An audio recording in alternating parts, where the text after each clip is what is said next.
this course, and welcome to second year. And we are going to start immediately with this introduction to this general biochemistry 201.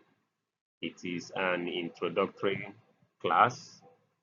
I'm just going to do a general introduction to biochemistry.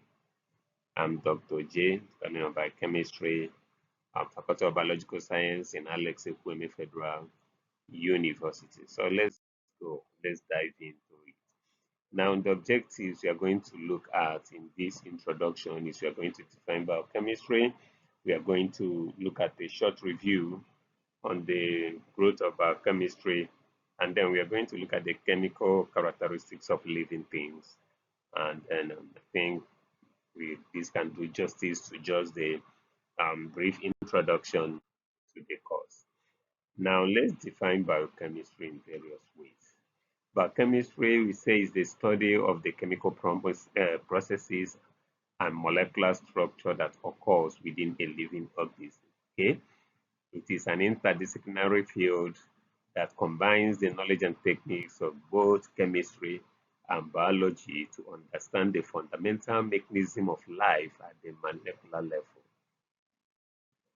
We are applying the chemistry, we are applying biology, the understanding we have there to look at fundamental, the basic mechanisms of life. I want you to underline life, okay? Now, you can actually, in other words, define biochemistry as the chemistry of life at that molecular level, you know.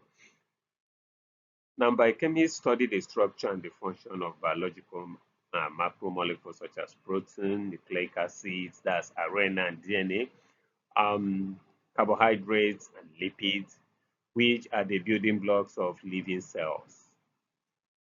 They investigate how these molecules interact with each other to carry out various cellular functions, including metabolism, signaling, and replication. So, in other words, fundamentally, what biochemistry is all about is the study of chemistry, okay, the study of the chemistry of life. Now, when we look at chemistry, okay, chemistry studies the interaction between molecules, how they interact, what quantity are they interacting. That is basically chemistry. And when you look at biology, biology is just the study of life itself. But the funny thing there is that if you're asked to define life, I bet you will not have a definition for life. Okay, if I say what is the definition of life, it will be very difficult for you to come up with a single definition that will give us what life is, because life includes whatever you have, anything that carries out the characteristics of living things. We say that such things are alive. Okay, but then there are some other things that has to do with irritability that are not physical. For instance, your emotions are not physical, but it controls the whole deal of your whole activities. Now, such things we study also that in biochemistry. So when you study basically every reaction that goes on, and may I even inform you that even for you to look at this lecture notes and you are able to differentiate between D, E, look at some words there, biochemistry, and you're able to pronounce it, is because there are some chemical reactions that have occurred in your cells, especially in the neuron cells, to interpret the things you see into by your brain to give it a meaning. So if there are no interpretation which is organized by chemical reactions, those things might not be possible. So virtually, we just go by that definition that biochemistry is the chemistry of life at the molecular level. Now, biochemistry also encompasses the study of enzymes. Okay, when we talk about enzymes, we are talking about biological catalysts. Under normal circumstances, some reactions in the body might not be feasible. For instance, digestion of food because of the delta G of the free energy of the reaction. But because of the presence of enzyme, these reactions can be made to occur in the body and at a higher speed, depending on what is happening to the enzyme. So when we study enzymes, we're actually studying biochemistry. We say that they are organic catalysts that speed up chemical reactions in the body and how they are regulated. The enzymes in your body are often regulated. They don't work indefinitely. There are times due to the condition of the body will shut down certain enzymes, and there are times it will activate certain enzymes. All these, we see that happen in biochemistry. And additionally, biochemists study the genetic code and how it is translated into protein, as well as the mechanism of gene expression and regulation. Now, when we talk about the gene, we are talking about the molecules of inheritance that are translated or transferred from one person to the other. Okay, so part of what we study in biochemistry is how these genes are translated into proteins. Now, biochemistry has numerous applications. We apply biochemistry in medicine, we apply them in agriculture, we apply them in industries, including the development of new drugs. We apply them in the development of diagnostic tools, tests. We apply biochemistry in biofuel production, and also we apply biochemistry also in genetically modified organisms. Okay, so it is a rapid evolving field that continues to advance our understanding of life and its potential to improve human health and well-being. So visually, there is no life without biochemistry. Okay, so in every area, both medicine, agriculture, in some industries, food industries, and all that, biochemistry is involved. Now, how did this subject suddenly grow? We are going to look at it. Like we said, it is the study of chemical processes that take place within and related to living organisms. It has actually undergone several growth and evolution. Okay, so it is um, from its humble beginning as a nascent field intertwined with chemistry and physiology, it has blossomed into a multifaceted discipline at the front of science discovery. So, what happened? Let's look at what happened in the early 19th century. Um, that is where you have the laying of the groundwork of biochemistry. The seed of biochemistry was sown in the 19th century with the breaking discovery of organic chemistry and cellular biology. Now, before we believe that the molecules of life, anything that has to be life, must come from life. Okay, but suddenly somebody somewhere actually produce ammonia, and they found out that it is still the same ammonia, urea. It is still the same urea in the body that the person produced by chemical um, reactions. So it began to make us to understand that most of the things that you find in the body can be produced chemically. Now let's look at some few key scientists like Justice von Liebig, who established the importance of chemical reaction in the body. What of Leos Pasteur, who reinvented our understanding in fermentation and paved way for us to understand fermentation processes. Maybe when I come to class, we look at some of the things that they have done.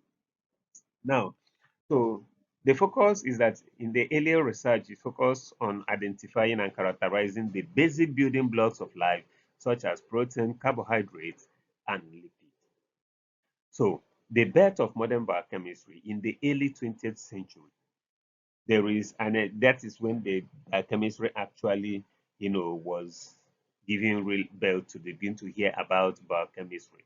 So the emergence of the distinct discipline, the earlier century witnessed the formalization of biochemistry as a distinct scientific field. That was when you have the central dogma. When we talk about translation of your gene to protein, it has to go through the central dogma. Now, the discovery of DNA as a carrier of genetic information and the elucidation of the central dogma of molecular biology, that is, your DNA is converted to RNA and is converted to protein. And the people that made this happen is the scientists. We have Francis Crick and James Watts in 1953. So these actually the two people that actually show us that the protein we see today is actually as a result of what is coded in the DNA. Is what is actually coded in the DNA by the scientists Francis Crick and James Watson. Now, the development of a new analytical tool such as chromatography electrophoresis allows us to separate and identify complex molecules.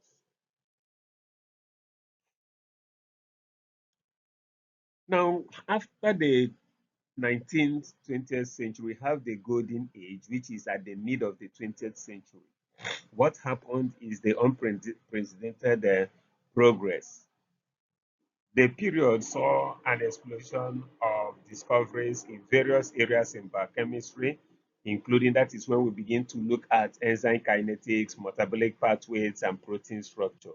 And the key figures there, we have people like Louis Pauling, who proposed the alpha helix structure of proteins, Otto Kornberg, who discovered DNA polymerase and make groundbreaking contributions. What are the impact they made? This discovery laid the foundation for modern medicine, agriculture, and biotechnology. Now, the molecular evolution, which is the late 20th century, we begin to talk about the genomics, the proteomics, that is an advanced recombinant DNA technology and high throughput sequencing technology, ushering the era of genomics and proteomics. We look at system biology, where the researchers began to explore the complex interaction between different biomolecules and cellular processes, leading to the emergence of system biology, in which we can now produce or generate or modify DNAs of organisms.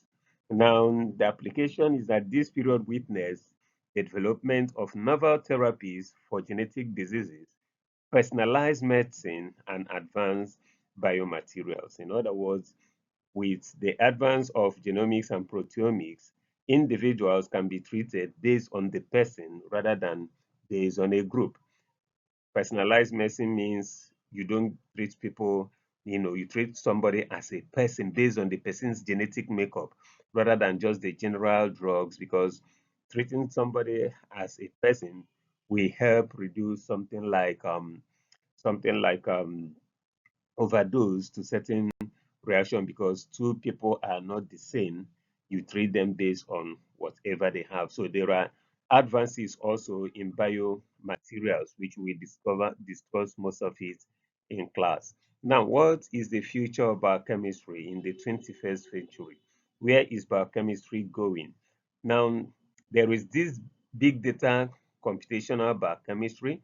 The increase in availability of large biological datasets is driving the development of sophisticated computational tools for analyzing and interpreting complex biological systems. Now, for now, we have entered the era where you can perform experiments even without entering the lab. So you already have data for a lot of DNA. So I can just get a DNA sequence from a database, and I will use it to do a whole lot of work. Now there is this synthetic biochemistry. Scientists are now able to design and engineer new biological systems with novel functions, opening up exciting possibilities for bioremediation, biofuel production, and synthetic medicine. Now, there is also an interdisciplinary collaboration that biochemistry is increasingly collaborating with other disciplines such as physics. Today, we can talk about biophysics, bioengineering, computational computer science. We can actually work with them, in the field of bioinformatics and so on and stuff. So, what are these systems? We are trying to address complex challenges in healthcare, agriculture, and environmental sustainability. Okay, now let's look at the chemical characteristics of living things. Now, before we go to this, I will try. You might try to help yourself by trying to recite the characteristics of living things, because it's only when you have known the characteristics of living things that you can begin to talk about chemical characteristics of living things. Okay. Now, living thing is distinguished by a complex set of chemical characteristics that allows organism to grow, reproduce, um, respond to the environment, maintain homeostasis, and so on and so forth. Now, the chemistry of life revolves around the interactions of these types of biomolecules, including proteins, lipids, carbohydrates, and nucleic acid, all of which plays an essential role in chemical functions. Now, let's look at the key characteristics of these living things. Number one, we are going to look at the carbon-based molecules, okay? Now, carbon is the most fundamental element that forms the backbone of organic molecules. So there is no organic molecules that do not start with carbon.